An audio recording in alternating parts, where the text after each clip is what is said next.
The message arrived on a Tuesday afternoon while I was rinsing dishes. My phone buzzed against the counter, and I wiped my hands on a towel before picking it up.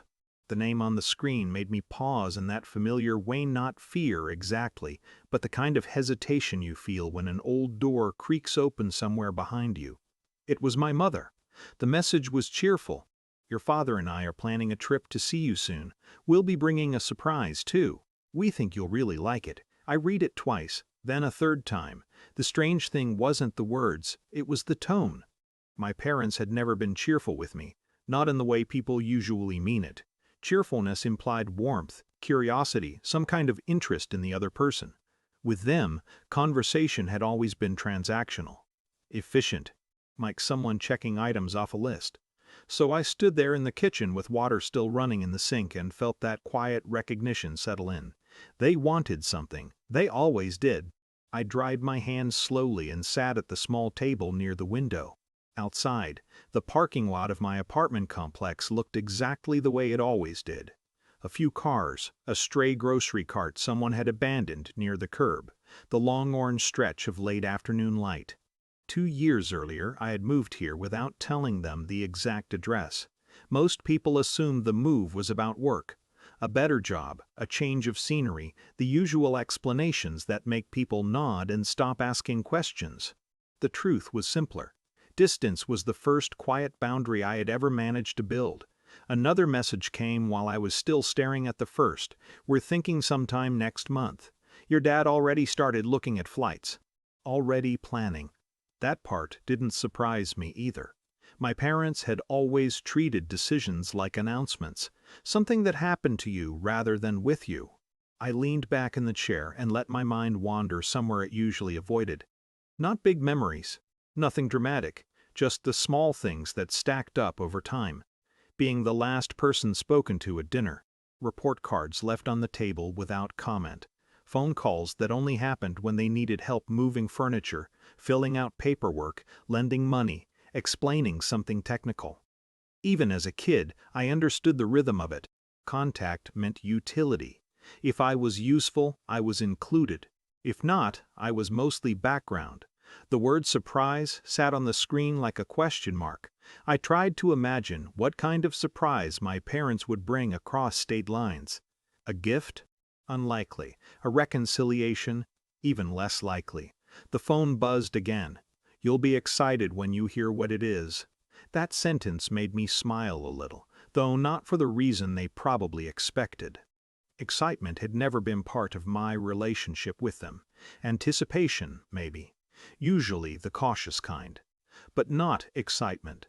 I picked up the phone and typed a message, then erased it. For a few minutes I just sat there listening to the quiet hum of the refrigerator and the faint sound of someone walking down the hallway outside my apartment. 2 years ago I had left without an announcement. There had been no argument, no dramatic final moment, just a gradual decision that hardened into action one morning when I realized staying felt heavier than leaving. I got a new job in another state, packed a few boxes, and stopped explaining myself. My parents noticed eventually, of course, but by then the distance was already real. They had called a few times over those first months, usually with the same tone, confused, irritated, slightly offended. But life has a way of filling empty space. Calls became texts, texts became occasional check-ins, then silence. Until now. I typed again. "You should keep the surprise." I stared at the sentence for a moment before finishing the message. "I moved states 2 years ago. I don't want to meet." I pressed send before I could rethink it. For a while, nothing happened. The quiet stretched across the room like a held breath. Then my phone lit up. A call from my mother. I let it ring. Another call came immediately after, then another. The messages started arriving fast.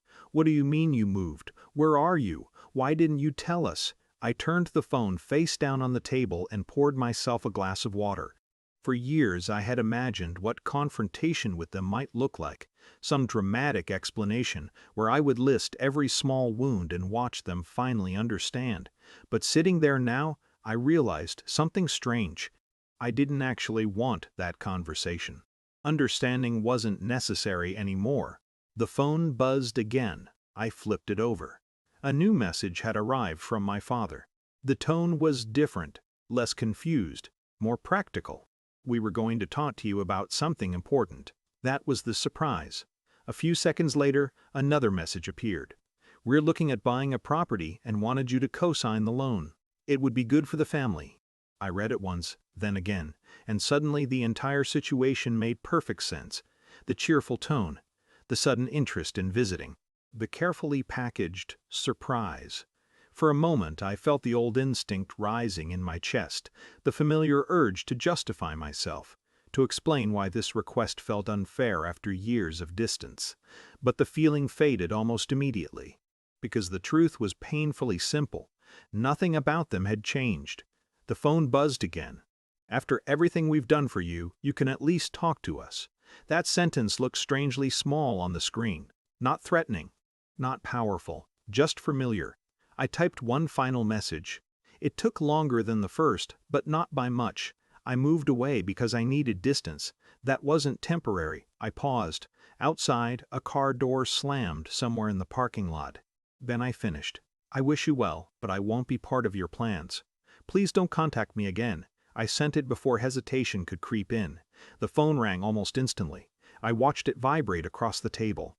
Then I opened the settings menu and blocked both numbers. The silence afterward felt almost physical, not heavy, just quiet. For a few minutes I stayed there at the table, half expecting some sudden wave of regret or panic to follow. But nothing like that came. The apartment looked the same as it had an hour earlier. The refrigerator hummed. The sun slipped a little lower outside the window. And slowly, something settled inside me. For most of my life, I thought distance alone would solve things, that if I moved far enough away, the past would eventually loosen its grip. But sitting there in that quiet room, I understood something I hadn't fully admitted before. Distance didn't end the relationship. The boundary did, and the door I had been holding half open for years finally closed. Not with a slam, not with anger, just a quiet, deliberate click. After that, nothing tried to force it open again.